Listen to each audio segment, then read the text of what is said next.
بسم اللہ الرحمن الرحیم۔ السلام علیکم۔ یہ کتاب آپ کے لیے کاشان بصیرت کی یوٹیوب چینل کی جانب سے ریکارڈ کی جا رہی ہے۔ کتاب کا نام ہے مجالس المومنین۔ اب ہم کتاب کا پارٹ نمبر 33 پڑھیں گے۔ مجلس پنجم در ذکر اکابر علماء شیعہ۔ اس عنوان کے تحت ہم ان شیعہ متکلمین اور افاضل مفسرین و محدثین اور اشراف فقہا اور مجتہدین اور بزرگ قراء علماء نحو و لغت کا تذکرہ کریں گے جن کا تعلق تبع تابعین کے طبقے سے تھا۔ ابو خالد کابلی، یہ بزرگ اپنی کنیت سے مشہور تھے اور ان کا اصلی نام کنکر تھا۔ بعض علماء بیان کرتے ہیں کہ ان کا نام وردان تھا۔ ابتدا میں کسانی المذہب تھے اور حضرت محمد بن حنفیہ کی امامت کے قائل تھے، لیکن بعد میں حق واضح ہو گیا تو انہوں نے امام علی زین العابدین علیہ السلام کی امامت حقہ کا عقیدہ اختیار کیا، اور اس کا ظاہری سبب یہ ہوا کہ ایک دن انہیں محمد بن حنفیہ کی امامت میں شک پیدا ہوا، تو انہوں نے بڑے ادب و انکسار کے ساتھ ان سے پوچھا، میں آپ کو حضرت رسول خدا اور حضرت علی کی حرمت کا واسطہ دے کر پوچھتا ہوں کہ امام حسین علیہ السلام کی شہادت کے بعد کیا واجب الاطاعت امام آپ ہیں؟ حضرت محمد بن حنفیہ نے کہا، میرا اور تمام عالم اسلام کا واجب الاطاعت امام علی بن الحسین زین العابدین علیہ السلام ہے۔ یہ سن کر ابو خالد امام زین العابدین علیہ السلام کی خدمت میں حاضر ہوئے تو امام علی مقام نے فرمایا، کنکر تمہیں خوش آمدید ہو، تم پہلے تو ہمارے یہاں نہیں آتے تھے، اب کیسے آئے ہو؟ جیسے ہی ابو خالد نے امام علیہ السلام کی زبانی اپنا اصلی نام سنا تو سجدہ شکر میں گر گئے اور حالت سجدے میں کہا، اس خدا کا شکر ہے جس نے مجھے مرنے سے پہلے امام حق کی معرفت عطا فرمائی۔ امام زین العابدین علیہ السلام نے فرمایا، تجھے کیسے پتہ چل گیا کہ میں امام حق ہوں؟ ابو خالد نے کہا، مولا دو وجوہات کی بنا پر مجھے آپ کے امام حق ہونے کا پتہ چلا۔ نمبر ایک، حضرت محمد بن حنفیہ نے کہا کہ آپ ہی امام برحق ہیں۔ نمبر دو، آپ نے مجھے میرے اصلی نام سے پکارا جبکہ اس نام سے صرف میرے والدین اور میں واقف ہوں، اور میرے والدین اور میرے علاوہ کسی کو میرے نام کا علم نہیں ہے۔ انہی دو وجوہات کی بنا پر مجھے یقین ہوگا کہ آپ ہی امام مفترض الطاعہ ہیں۔ شیخ ابو عمر کشیر رقم طراز ہیں۔ حجاج بن یوسف نے بہت سے شیعوں کی گرفتاری کا حکم جاری کیا جن میں ابو خالد بھی شامل تھا۔ جب انہیں اپنے متعلق معلوم ہوا تو وہ مکہ جا کر چھپ گئے۔ کشی لکھتے ہیں، ایک دفعہ ابو خالد امام زین العابدین علیہ السلام کی خدمت میں آئے اور آپ سے گزارش کی کہ آپ مجھے اجازت دیں، میں اپنے وطن جانا چاہتا ہوں، کیونکہ میری بوڑھی ماں زندہ ہے، میں چاہتا ہوں کہ اس کی خدمت کر سکوں۔ امام علیہ السلام نے اجازت نہ دی، اور اجازت نہ دینے کا مقصد یہ تھا کہ آپ چاہتے تھے کہ اسے خالی ہاتھ روانہ نہ کیا جائے بلکہ اسے معقول زاد راہ دے کر رخصت کیا جائے۔ ابو خالد چند روز بعد پھر امام علیہ السلام کی خدمت میں حاضر ہوئے اور سابقہ درخواست دہرائی۔ امام زین العابدین علیہ السلام نے فرمایا، ابو خالد کل ایک شخص شام سے آئے گا جس کے ساتھ اس کی بیمار بیٹی ہوگی جس پر آصیب کا سایہ ہے، اور لڑکی کا والد کافی دولت مند ہے۔ کل جب وہ مدینے میں آئے تو تم اس سے ملاقات کرنا اور اس سے کہنا کہ میں تیری بیٹی کا علاج کرتا ہوں، لیکن اس کے لیے تجھے 10,000 درہم دینے ہوں گے، اور اگر وہ شامی تمہاری شرط تسلیم کر لے تو اسے میرے دروازے پر لانا، میں تجھے ایک جملہ بتاؤں گا جس سے اس کی بیٹی فوراً شفا یاب ہو جائے گی۔ چنانچہ دوسرے دن شامی اپنی آصیب زدہ بیٹی کو لے کر مدینہ آیا اور لوگوں سے اس بیماری کے معالج کا پوچھا۔ اتنے میں ابو خالد اس کے پاس گیا اور کہا کہ اگر تو مجھے 10,000 درہم دینے پر آمادہ ہو جائے تو میں تیری بیٹی کا علاج کرتا ہوں۔ وہ شخص مذکورہ رقم دینے پر راضی ہو گیا۔ ابو خالد اسے ساتھ لے کر امام علیہ السلام کے در دولت پر حاضر ہوئے۔ امام علیہ السلام نے فرمایا، تم جا کر لڑکی کے کان میں کہو، اے خبیث، علی بن حسین تجھے حکم دیتے ہیں کہ تو اس لڑکی کو چھوڑ دے اور کسی دوسری جگہ چلا جا۔ ابو خالد نے مذکورہ کلمات لڑکی کے کان میں کہے تو لڑکی فوراً ہوش و حواس میں آ گئی اور بالکل تندرست ہو گئی۔ لڑکی کے والد نے مذکورہ رقم دینے سے انکار کر دیا، جس کی وجہ سے ابو خالد پریشان ہوئے اور امام علیہ السلام کی خدمت میں حاضر ہوئے۔ آپ نے فرمایا، ابو خالد کیا وجہ ہے، تم مجھے غمگین دکھائی دیتے ہو؟ انہوں نے سارا قصہ بیان کیا۔ امام علیہ السلام نے فرمایا اس میں گھبرانے کی کوئی ضرورت نہیں ہے، وہ پھر تمہارے پاس آئے گا۔ لڑکی کو آصیب نے دوبارہ دبوچ لیا اور وہ پہلے سے زیادہ رونے پیٹنے لگی۔ اس کا باپ ابو خالد کے پاس گیا اور اس کی منت سماجت کر کے کہا کہ آپ میری بیٹی کا علاج کریں، میں آپ کی ہر شرط ماننے پر آمادہ ہوں۔ ابو خالد نے کہا یوں نہیں، پہلے تم مذکورہ رقم امام زین العابدین علیہ السلام کے ہاں جمع کراؤ، پھر میں علاج کروں گا۔ شامی نے مذکورہ رقم امام علیہ السلام کی خدمت میں جمع کرائی تو امام علیہ السلام نے ابو خالد سے فرمایا جاؤ اور اس لڑکی کے کان میں پھر یہ عزیمت کہو، اے خبیث علی بن حسین، تجھے کہتے ہیں کہ اس لڑکی سے دور چلا جا اور دوبارہ اس سے معترض نہ ہونا، ورنہ میں تجھے اللہ کی اس بھڑکتی ہوئی آگ سے جلا دوں گا جو دلوں تک چڑھتی ہے۔ بس یہ الفاظ کہنے کی دیر تھی کہ لڑکی بھلی چنگی ہو گئی۔ شامی ابو خالد کو دعائیں دیتا ہوا رخصت ہو گیا۔ امام علیہ السلام نے مذکورہ رقم ابو خالد کے حوالے کی اور اسے وطن جانے کی اجازت مرحمت فرمائی۔ ابو خالد مذکورہ رقم لے کر امام علیہ السلام کی دعاؤں کی چھاؤں میں اپنے وطن واپس چلے گئے۔ ابو حمزہ صومالی، ان کا نام ثابت بن دینار اور ان کے والد کی کنیت ابو صفیت ہے، اور امام زین العابدین علیہ السلام نے اپنی مشہور دعا انہیں تعلیم فرمائی تھی، جسے کتابوں میں دعائے ابو حمزہ صومالی کے نام سے یاد کیا جاتا ہے۔ انہوں نے امام زین العابدین علیہ السلام، امام محمد باقر علیہ السلام، امام جعفر صادق علیہ السلام کی زیارت اور صحبت کا شرف حاصل کیا تھا۔ البتہ ان کے متعلق یہ اختلاف ہے کہ انہوں نے امام موسیٰ کاظم علیہ السلام کی زیارت کی تھی یا نہیں۔ شیخ ابو عمرو کشی بیان کرتے ہیں کہ میں نے ابھی عبداللہ محمد بن نعیم شازین کے ہاتھ کے لکھا ہوا کتابچہ پڑھا، جس میں انہوں نے لکھا کہ میں نے فضل بن شازان سے سنا ہے، انہوں نے ایک سقہ سے سنا اور اس سقے نے امام علی رضا علیہ السلام سے سنا۔ آپ نے فرمایا ابو حمزہ صومالی اپنے دور میں سلمان فارسی کا مثل ہے، اس نے 4 ائمہ علی زین العابدین، محمد باقر، جعفر صادق اور امام موسیٰ کاظم علیہ السلام کی زیارت کا شرف حاصل کیا۔ کچھ اہل سنت محدثین نے بھی ان کی توثیق کی ہے اور ان سے روایت اخذ کی ہے۔ 150 ہجری میں انہوں نے وفات پائی اور ان کی اولاد میں سے تین بیٹوں نوح، منصور اور حمزہ نے حضرت زید شہید کے ہم رکاب ہو کر جام شہادت نوش کیا تھا۔ کتاب نجاشی میں مذکور ابو حمزہ صومالی کوفے کے رہنے والے تھے اور روایت حدیث میں سقہ تھے۔ محلب بن ابی سفرہ کا خاندان ان کا حلیف ہونے کا دعویٰ کرتا تھا، جبکہ ان کا اس خاندان سے کوئی تعلق نہیں تھا، اور ہمارے اصحاب کی نظر میں وہ سقہ اور معتمد جماعت کے ایک فرد تھے۔ انہوں نے تفسیر میں ایک کتاب لکھی اور حدیث میں کتاب نوادر اور کتاب زہد تالیف کی۔ ذہب اللہ بنوری نے میزان غیر مستقیم میں ان کے متعلق لکھا ثابت بن ابی صفیہ ابو حمزہ صومالی محلب بن ابی سفرہ کے موالیوں میں سے تھا، اور اس نے انس، شعبی اور دیگر محدثین سے روایت کی، اور وقی اور ابو نعیم کے علاوہ محدثین کی ایک جماعت نے اس سے روایت کی۔ اس کے متعلق احمد بن حنبل اور ابن معین نے کہا کہ وہ کچھ بھی نہیں ہے۔ ابو حاتم نے کہا وہ لین الحدیث تھا۔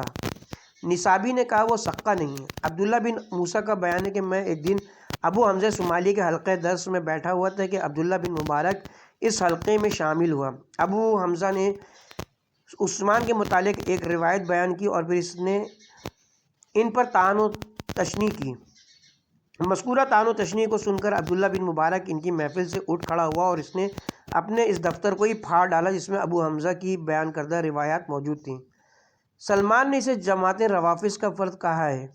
ذہبی کے درج بالا بیان سے معلوم ہوتا ہے کہ ابو حمزہ اپنے دور کے مشہور محدث اور وقی تھے۔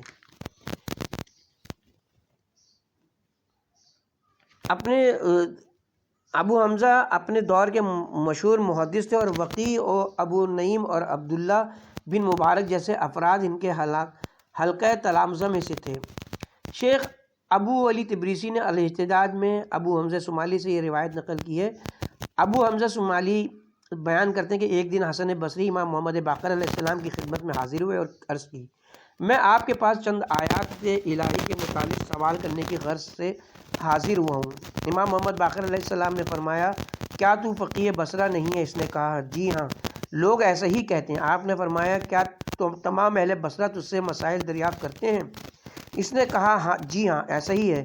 آپ نے فرمایا تو نے اپنی گردن میں بڑا وزن ڈال رکھا ہے اور مجھے تیرے متعلق ایک بات معلوم ہوئی ہے، لیکن مجھے معلوم نہیں کہ یہ بات درست ہے یا لوگوں نے تجھ پر افترا کیا ہے۔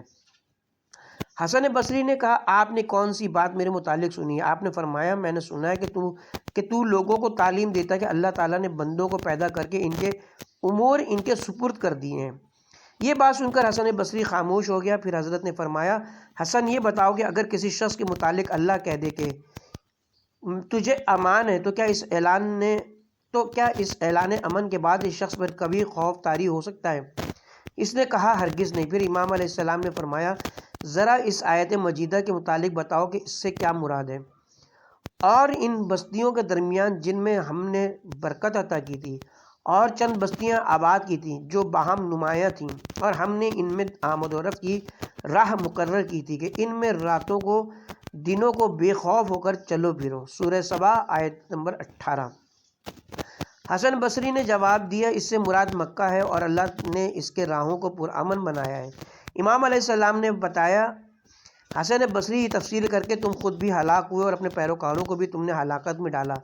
کیا یہ حقیقت نہیں کہ مکہ جانے والے حجاج کو راستے میں ڈاکو لوٹ لیتے ہیں اور اگر کوئی مزاحمت کرے تو اسے قتل کر دیتے ہیں؟ حسن بصری نے کہا پھر اس سے کیا مراد ہے؟ امام علیہ السلام نے فرمایا اس آیت کے ذریعے سے اللہ تعالیٰ نے ہم اہل بیت کی مثال بیان کی ہے اور اللہ تعالیٰ نے لفظ بس بینہم کے ذریعے سے ذریع العقول یعنی انسانوں کی طرف اشارہ کیا ہے، اور اللہ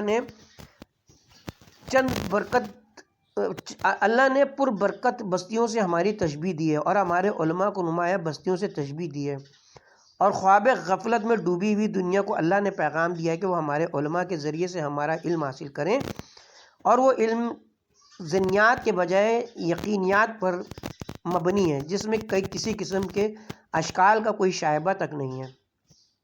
لہٰذا تیرے ان نظریات کی وجہ سے میں تجھے بصرہ کا جاہل کہہ کر مخاطب کروں تو وہ بالکل جائز ہوگا۔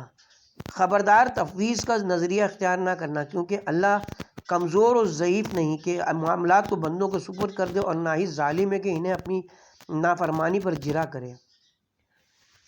سویر بن ابی فاختہ ابو جہم کوفی۔ شیخ حسن بن داؤد نے ان کی مدح کی اور علامہ ہلی نے خلاصہ میں توقف کیا ہے اور کہا ہے کہ ان کے متعلق جو روایات مروی ہیں وہ نہ تو موجب جرح ہیں اور نہ ہی موجب تعدیل ہیں۔ ہم ان کی روایات کے لیے توقف کرتے ہیں۔ کتاب نجاشی میں انہوں نے اپنے والد سعید بن علاقہ سے روایت کی اور ان کے والد حضرت علی علیہ السلام کی ہمشیرہ ام ہانی کے غلام تھے۔ سبابہ بن سوار کا بیان ہے کہ میں نے اہل سنت کے محدث یونس بن اسحاق سے پوچھا تو سویر سے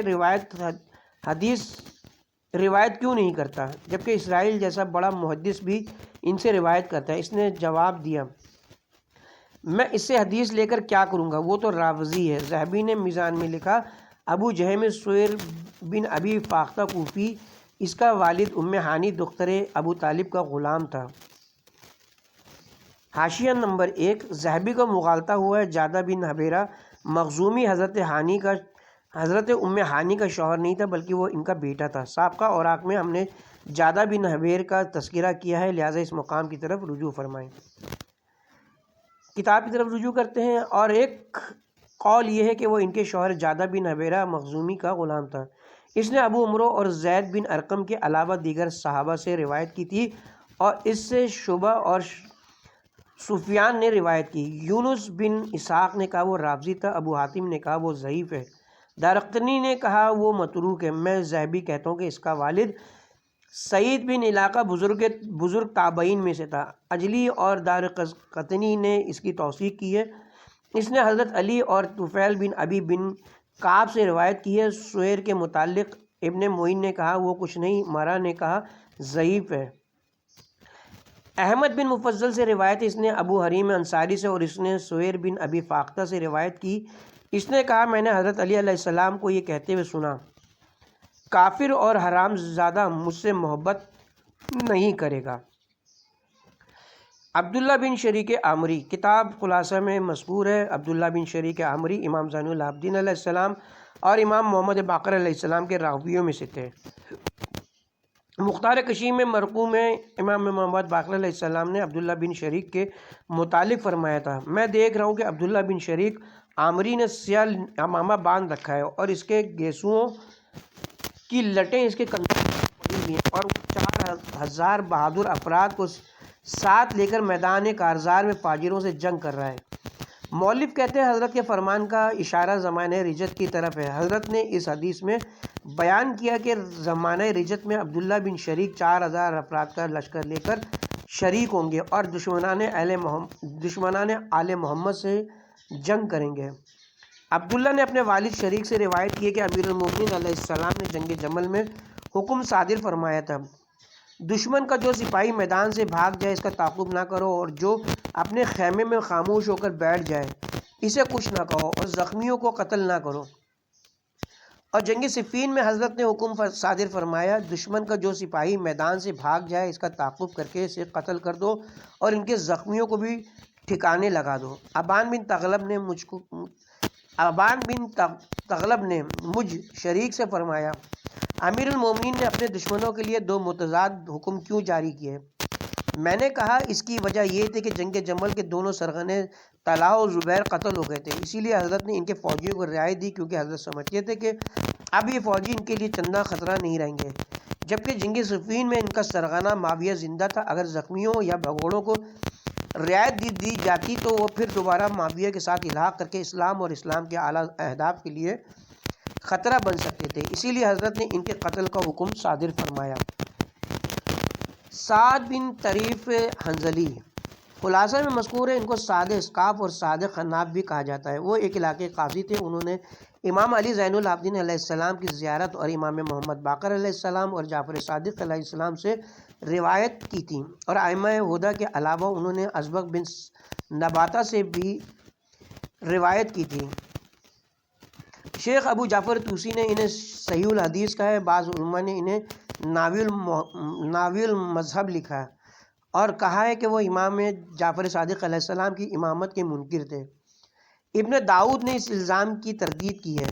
مختار کشی میں مرقوم سعد نے امام محمد باقر علیہ السلام کی خدمت میں عرض کی، مولا میں اپنی محفل میں ہمیشہ آپ کی صداقت اور حقانیت کا لوگوں سے تذکرہ کرتا رہتا ہوں، تو کیا آپ میرے اس فعل سے راضی ہیں؟ امام علیہ السلام نے فرمایا، میری تو یہ خواہش ہے کہ زمین کے ہر 30 گز کے فاصلے پر تجھ جیسا شخص ہونا چاہیے جو اہل بیت کے فضائل بیان کرے اور لوگوں کو ان کی پیروی کی دعوت دے۔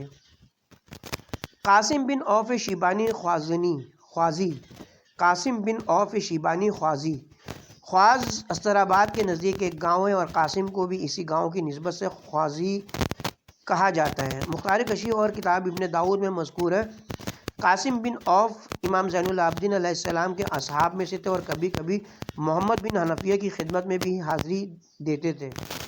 قاسم کا بیان ہے کہ مجھے امام زین العابدین علیہ السلام نے فرمایا، قاسم، اہل عراق یہاں آتے ہیں جب تک تمہیں ان کے عقیدے کا پورا علم نہ ہو، اس وقت تک ہماری تعلیمات ان کے سامنے بیان کرنے سے پرہیز کرو اور ہمارے علوم کو اقتدار و حکومت کا ذریعہ مت بناؤ، کہیں ایسا نہ ہو کہ اپنے آپ کو ہمارے مقابلے میں دنیا و دین کا سلطان سمجھنے لگو۔ اگر تم نے ایسا کیا تو خدا تمہیں حقیر و پست کر دے گا، اور ہمارے مال میں خیانت کرنے سے پرہیز کرنا، ورنہ اللہ تم پر غربت کو مسلط کر دے گا۔ اور یہ بھی جان لو کہ نیکی کے کاموں میں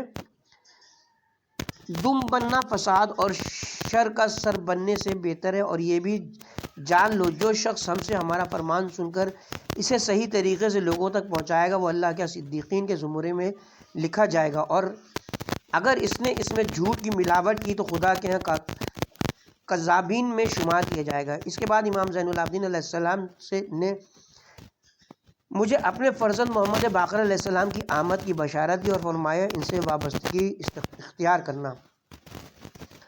مؤلف کہتا ہے امام علیہ السلام ان کے الفاظ کے ہمارے مال میں خیانت نہ کرنے سے معلوم ہوتا ہے کہ قاسم کے پاس منصب وکالت موجود تھا۔ سالم بن ابی حفصہ العجلی الکوفی، شیخ نجاشی رفع دراز سالم بن ابی حفصہ امام زین العابدین علیہ السلام امام محمد باقر اور امام جعفر صادق علیہ السلام کے راویوں میں سے تھے۔ ان کی کنیت ابو الحسن اور ابو یونس تھی۔ ان کے والد کا نام زیاد تھا۔ سن 137 ہجری میں امام جعفر صادق علیہ السلام کے عہد امامت میں فوت ہوئے۔ انہوں نے حدیث میں ایک کتاب لکھی تھی۔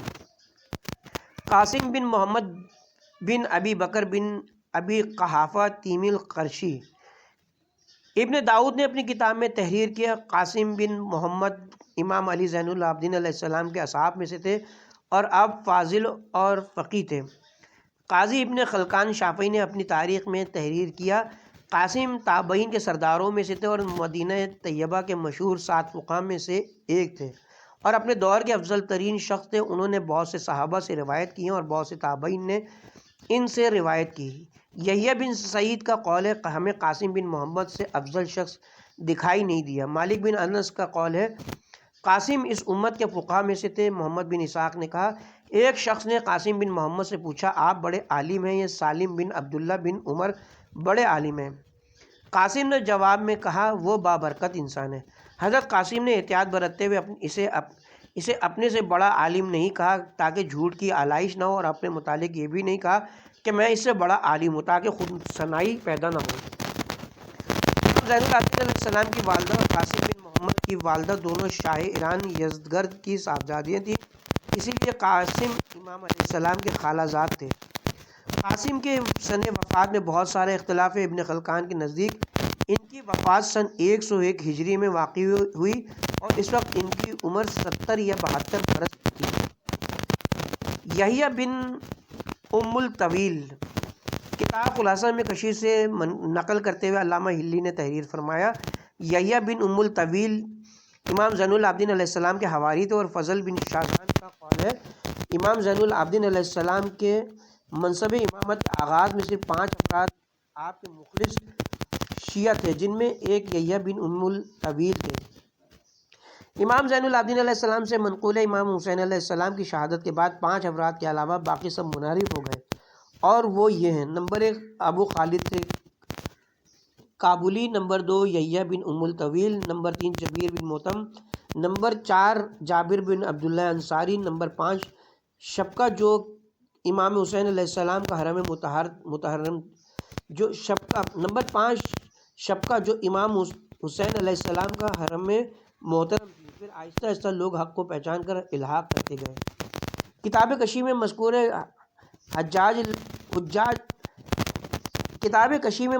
حجاج لعین نے چند افراد کی خصوصی جستجو کرائی۔ اس لعین نے یحییٰ بن ام الطویل کو گرفتار کرایا اور ان سے امیر المومنین علیہ السلام پر سب و شتم کا مطالبہ کیا، لیکن انہوں نے اس کا مطالبہ ماننے سے انکار کر دیا۔ اس لعین نے حکم دیا کہ ان کے ہاتھ پاؤں قطع کر دیے جائیں۔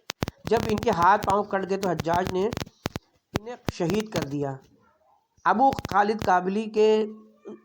حضرت ابو خالد کابلی اس کے ظلم سے بھاگ کر مکہ آئے، پھر مدینے میں چھپے رہے۔ جابر بن عبداللہ رسول خدا کے مشہور صحابی تھے، اس لیے وہ انہیں قتل کرنے کی جرات نہ کر سکا۔ اسماعیل بن عبد الخالق بن ابی میمون بن یسیار کتاب خلاصے میں مذکور ہے اسماعیل بن عبد الخالق بنی اسد کے ہم پیمان تھے اور ہمارے اصحاب حدیث میں انہیں بڑا مقام حاصل ہے۔ ان کا پورا خاندان شیعہ تھا اور ان کے خاندان میں سے شہاب، عبدالرحیم وہاب اور خود اسماعیل کے والد عبد الخالق سب کے سب سقہ تھے۔ انہوں نے امام محمد باقر علیہ السلام اور امام جعفر صادق علیہ السلام سے روایت کی اور اسماعیل نے امام موسیٰ کاظم علیہ السلام سے روایت کی۔ کتاب نجاشی اور فہرست طوسی میں مرقوم ہے کہ اسماعیل نے حدیث میں ایک کتاب لکھی تھی۔ بہت سے علماء نے ان کی کتاب کی روایات بیان کی ہیں۔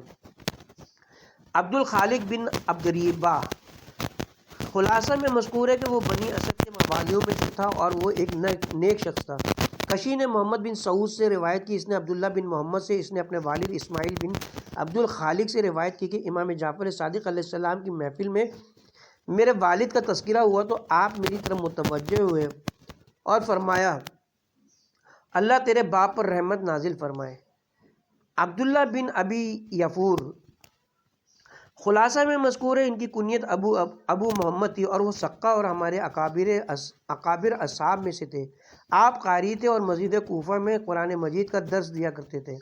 امام جعفر صادق علیہ السلام ان سے بڑی محبت کرتے اور ان پر شفقت فرماتے تھے، اور ان کی وفات امام صادق علیہ السلام کے عہد امامت میں ہوئی۔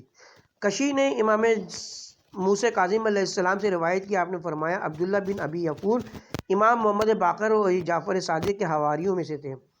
امام جعفر صادق علیہ السلام نے فرمایا عبداللہ بن ابی یفور سے زیادہ میری وصیت کو قبول کرنے والا اور میرے حکم کی اطاعت کرنے والا میں نے کسی کو نہیں پایا۔ اور جب ان کی وفات کی خبر امام علیہ السلام نے سنی تو آپ نے ان کے لیے رحمت کی دعا مانگی۔ مختار کشی میں مذکور ہے کہ آپ نے فرمایا میں نے اپنے اصحاب میں سے 2 افراد عبداللہ بن ابی یفور اور حمران بن عین کے علاوہ کسی کو اپنے فرمان پر مکمل عمل کرنے والوں اور اپنے والد کے اصحاب کی سنت پر چلنے والا نہیں پایا۔ یہ دونوں خالص مومن ہیں۔ یہ ہمارے ان شیعوں میں سے ہیں جن کا نام اصحاب الیمین کی اس کتاب میں موجود ہے جو اللہ نے اپنے نبی محمد مصطفیٰ کو عطا فرمائی تھی۔ عبداللہ بن ابی یفور کی امام علی مقام سے عقیدت کا یہ عالم تھا کہ انہوں نے ایک دن امام جعفر صادق علیہ السلام کی خدمت میں عرض کی، مولا اگر آپ میرے سامنے ایک انار کے 2 حصے کریں اور فرمائیں کہ اس کا ایک حصہ حلال اور دوسرا حرام ہے تو میں گواہی دوں گا جسے آپ نے حلال کیا ہے وہ واقعی حلال ہے، اور جسے آپ نے حرام کیا ہے جسے آپ نے حرام کہا ہے وہ واقعی حرام ہے۔ یہ سن کر امام علیہ السلام نے ان کے حسن عقیدت کی تعریف کی اور کئی دفعہ انہیں رحمک اللہ کہا۔ مختار کشی میں علی بن حسین ابدی سے مروی ہے کہ امام جعفر صادق علیہ السلام نے عبداللہ بن یفور کی موت کے بعد مفضل بن عمر کو تحریر کیا، میں نے تم سے عہد کیا تھا، تمہارے بعد وہ عہد عبداللہ بن ابی یفور کو منتقل ہونا تھا، لیکن وہ اللہ و رسول اور اپنی امام پر حالت یقین میں دنیا سے رخصت ہو گئے۔ وہ قابل تعریف تھے اور مسائل مشکورہ کے مالک تھے، خدا ان کی مغفرت کرے، خدا و رسول اور اس کا امام اس سے راضی ہو۔ ہمارے زمانے میں خدا اور رسول اور امام زمانہ کا اس سے بڑا فرما بردار کوئی نہیں تھا۔ وہ مسلسل فرما برداری کرتے رہے یہاں تک کہ اللہ نے انہیں اپنی رحمت کی طرف منتقل کر لیا اور انہیں جنت میں رسول خدا اور علی مرتضیٰ کے مکانات کے درمیان میں جگہ عطا فرمائی۔ اگرچہ مساکین جنت اور درجات ایک ہیں، میں اس سے راضی ہوں۔ اللہ تعالیٰ نے ان پر اپنی رضا کا اضافہ فرمایا اور اپنے فضل سے ان کی مغفرت فرمائے۔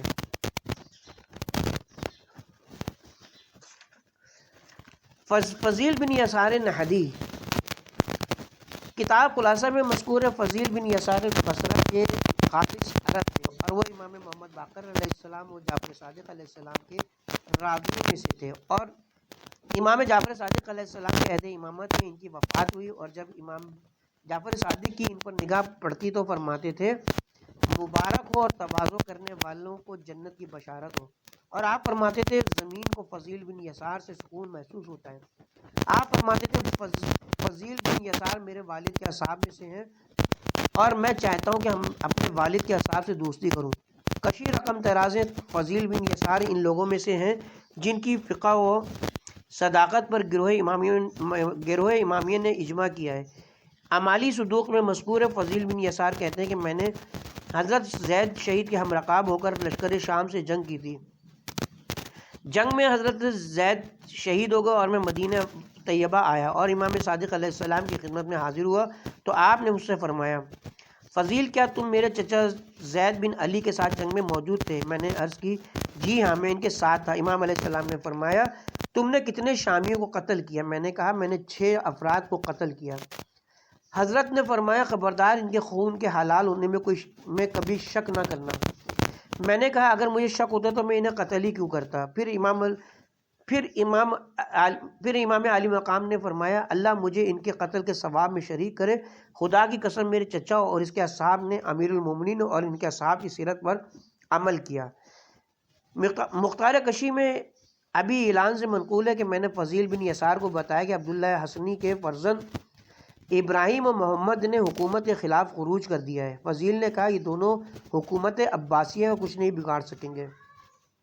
رابی کا بیان ہے کہ میں نے یہ خبر 3 مرتبہ فضیل بن یسار کو سنائی اور انہوں نے ہر طرح ایک ہی جواب دیا۔ میں نے ان سے کہا کیا تم یہ جواب اپنی سوجھ بوجھ سے دے رہے ہو؟ انہوں نے کہا ہرگز نہیں۔ میں انہیں امام جعفر صادق علیہ السلام سے سنا، انہوں نے فرمایا اگر محمد و ابراہیم نے خروج کیا تو وہ مارے جائیں گے۔ حضرت فضیل کی وفات کے بعد جس شخص نے انہیں غسل میت دیا تھا اس نے لوگوں کو بتایا میں نے فضیل بن یسار کو غسل میت دیا اور جیسے ہی میں نے ان کی شرمگاہ کو دھونے کے لیے ہاتھ بڑھاتا تو میرے ہاتھ آنے سے پہلے ہی ان کا ہاتھ ان کی شرمگاہ پر پہنچ جاتا تھا۔ بعد میں میں نے امام جعفر صادق علیہ السلام کو یہ واقعہ سنایا تو آپ نے فرمایا اللہ تعالیٰ فضیل بن یسار پر رحم فرمائے، وہ ہمارے اہل بیت میں سے تھے۔ کتاب نجاشی میں مذکور ہے فضیل بن یسار نے امام جعفر صادق علیہ السلام سے روایت کی، آپ نے فرمایا بچے کی رضاعیت کے لیے یہودی اور نصرانی عورت نازبی عورت سے بہتر ہے۔ فضیل نے احادیث اہل بیت پر مشتمل ایک کتاب بھی تالیف کی تھی۔ لیث بن بختری اسدی او یا مرادی، کتاب خلاصہ میں مذکور ہے لیث بن بختری کی کنیت ابو بصیر اور ابو محمد تھی اور وہ امام محمد باقر اور امام جعفر صادق علیہ السلام کے احادیث کے مشہور راوی تھے۔ حضرت امام محمد باقر علیہ السلام نے ان کے حق میں فرمایا تھا خدا کے حضور عاجزی کرنے والوں کو جنت کی بشارت دو، اور لیث بھی انہی میں سے ہیں۔ کتاب خلاصہ اور مختار کشی میں جمیل بن دراج سے منقول ہے کہ میں نے امام جعفر صادق علیہ السلام سے سنا خدا کے حضور عاجزی کرنے والوں کو جنت کی بشارت دو۔ برید بن معاویہ اجلی اور ابو بصیر لیث بن بختری مرادی اور محمد بن مسلم اور زرارہ کو بشارت ہو، یہ چاروں نجیب ہیں اور خدا کے حلال و حرام کے امین ہو، اور اگر یہ لوگ نہ ہوتے تو نبوت کا پیغام تک مٹ جاتا۔ کتاب کشی میں مذکور ہے ابو بصیر ان افراد میں سے ایک ہے جن کی ثقافت و عدالت پر علماء امامیہ کا اجماع ہے۔ مختار کشی میں بکیر بن عین سے منقول ہے میں نے ابو بصیر کو جاتے ہوئے دیکھا تو آپ ان سے پوچھا کہ کہاں جا رہے ہو؟ انہوں نے کہا میں اپنے آقا و مولا امام جعفر صادق علیہ السلام کی خدمت میں جا رہا ہوں۔ میں نے کہا مجھے بھی اپنے ساتھ لے چلو۔ جب ہم اپنے آقا کی خدمت میں پہنچے تو امام علیہ السلام نے گھور کر ابو بصیر کو دیکھا اور فرمایا خانہ نبوت میں حالت جنامت میں نہیں آنا چاہیے۔ ابو بصیر نے کہا میں اللہ کے غضب اور آپ کی ناراضگی سے اللہ کی پناہ چاہتا ہوں اور میں استغفار کرتا ہوں آئندہ ایسا نہ ہوگا۔ ابو بصیر نے روایت کی ہے میں ایک دن امام جعفر صادق علیہ السلام کی خدمت میں حاضر ہوا اور آپ نے مجھ سے پوچھا کیا تم الیائی بن زرع الاسدی کی موت کے وقت موجود تھے؟ میں نے کہا جی ہاں میں موجود تھا، اور اس نے حالت نظام میں مجھے بتایا تھا کہ آپ نے اسے جنت کی ضمانت دی تھی، اور اس نے مجھ سے یہ درخواست کی تھی کہ میں آپ کو یاد دہانی کراؤں۔ امام علیہ السلام نے فرمایا ہاں یہ سچ ہے، میں نے اسے جنت کی ضمانت دی تھی۔ یہ سن کر میں رونے لگا اور کہا مولا آخر میرا کیا قصور ہے؟ آخر آپ ایک نابینا کمزور اور بوڑھے شخص پر یہ عنایت کیوں نہیں کرتے؟ امام علیہ السلام نے فرمایا میں تجھے بھی جنت کی ضمانت دیتا ہوں۔ میں نے عرض کی آپ یہ ضمانت اپنے آبائے طاہرین کی طرف سے بھی فراہم کریں۔ امام علیہ السلام نے فرمایا میں اپنے آبائے طاہرین اور جد محترم حضرت رسول خدا کی طرف سے بھی تمہیں ضمانت فراہم کرتا ہوں۔ میں نے عرض کیا مولا آپ مجھے اللہ تعالیٰ کی طرف سے بھی یہ ضمانت فراہم کریں۔ یہ سن کر امام علیہ السلام نے کچھ دیر تک سر جھکائے رکھا اور فرمایا ابو بصیر میں تمہیں اللہ کی طرف سے مذکورہ ضمانت فراہم کرتا ہوں۔ اس کے ساتھ ہی یہاں پہ پارٹ نمبر 33 کا اختتام کرتے ہیں۔